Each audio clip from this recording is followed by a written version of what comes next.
The island we went to was supposed to have been secured by the ground forces.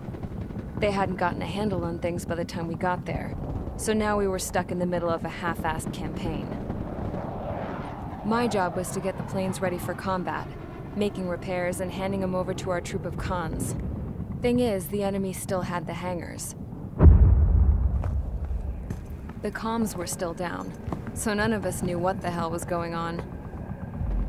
The last transmission I heard before everything went to shit was that some prisoners from an Osean military penal unit rioted and managed to escape.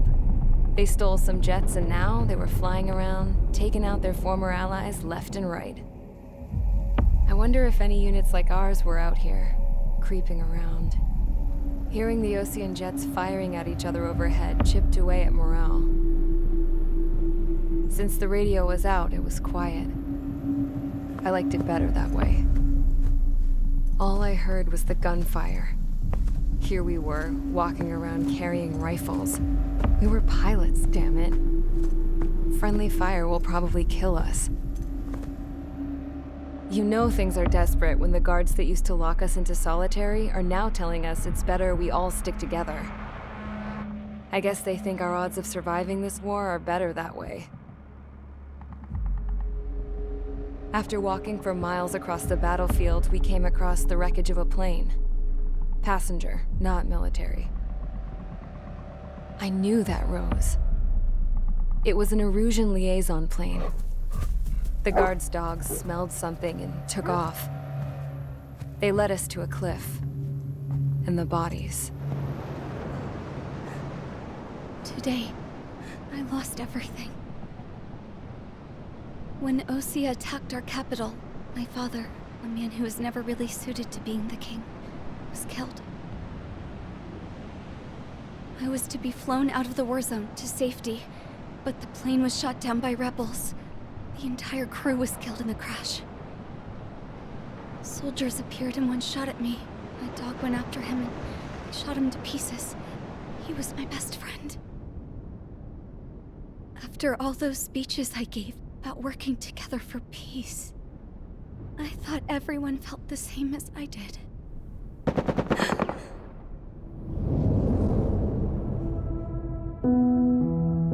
I'm sure the soldier who shot at me knew I was the Princess of Erusia.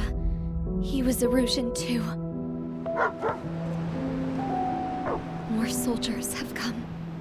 Now, there is no one left to protect me. I am so numb, I cannot move.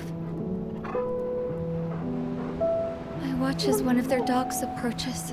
It sniffs mournfully at my dead friend. I wonder if it grieves for him as much as I do. I can barely think. I feel weaker by the minute. I don't know who these soldiers are with, but I managed to take a sip of the water they gave me. How long have you been here? Somehow, I muster the courage to answer the woman's question. I tell her I've been there 3 days. They gather around me with grim looks on their faces. What would they do if they knew I was the Erusian princess? After searching the cockpit of the plane, the woman who spoke to me before came back to me. This is an air-to-ground tactical radio. It still works! I noticed she walked with a limp. She knelt down next to me and asked her companions to give me some food. And then, very softly, she said, You see, I used to listen to your broadcasts, Your Royal Highness. Just what did you see here?